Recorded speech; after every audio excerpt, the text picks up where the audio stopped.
Hi అండి, మీ money kitchen ఛానల్కి స్వాగతం అండి. ఈరోజు మనం సోడిపిండి చేసుకుంటున్నాం. చాలా బాగుంటుంది. చిన్నోళ్ళకి పెద్దోళ్ళకి కూడా చాలా మంచిదండి హెల్త్కి. ఇది చూడండి, ఒక గ్లాసున్నర సోడిపిండి తీసుకున్నాను నేను. అందులో కొంచెం సాల్ట్ అండి, ఎంతో వద్దు, కొంచెం వేసుకోండి. కొంచెం మిరియాల పొడి, మీరు తిన్నంత వేసుకోండి. మిరియాల పొడి, బెల్లం ఇలాగా చిన్న చిన్న ముక్కల కింద కొట్టేసేసుకోండి. పొడుగు వల్ల అక్కర్లేదు, ఇలా చిన్న చిన్న ముక్కల కింద వేసేసుకోండి. అలాగే ఇందులోనే కొంచెం 2-3 స్పూన్లు నెయ్యి వేసుకోండి. చూడండి, ఇప్పుడు నెయ్యి అది వేసుకున్నాం కదా, ఇప్పుడు ఇలా కలిపేసుకుందాం.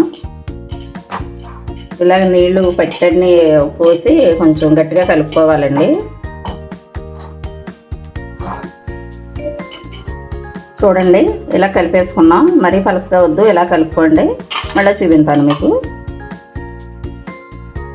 చూడండి, ఒక గ్లాసు నీళ్ళు పోసుకున్నాను. ఒక గిన్నెలో ఒక గ్లాసు నీళ్ళు ఇలా పోసుకుని ఇలా పొయ్యి మీద పెట్టేసుకోండి. ఈ క్లాత్ తడిపేసి పిండేయండి శుభ్రంగా. ఇలా క్లాత్ తడిపేసి పిండేసాను. చూడండి, ఇప్పుడు ఇలా క్లాత్ ఇలా కట్టేసుకున్నాం కదా, ఇలా వేసేసుకోండి. కొంచెం పెద్ద గిన్నె తీసుకుని కట్టుకున్నా తొందరగా అయిపోతుంది. ఇలా పలసగా వేసేసుకోండి.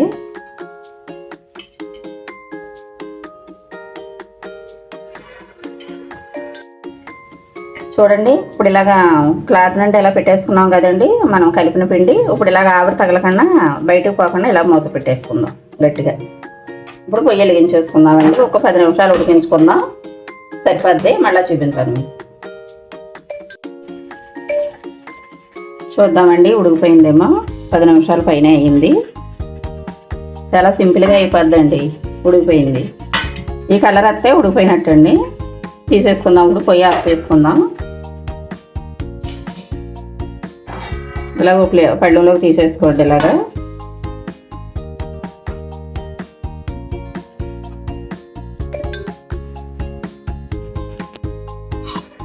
చూడండి, ఇప్పుడు పళ్ళెంలోకి తీసేసుకున్నాం కదా, మళ్ళీ కొంచెం నెయ్యి పోసుకోండి. ఇలాగ బాగుంటుంది.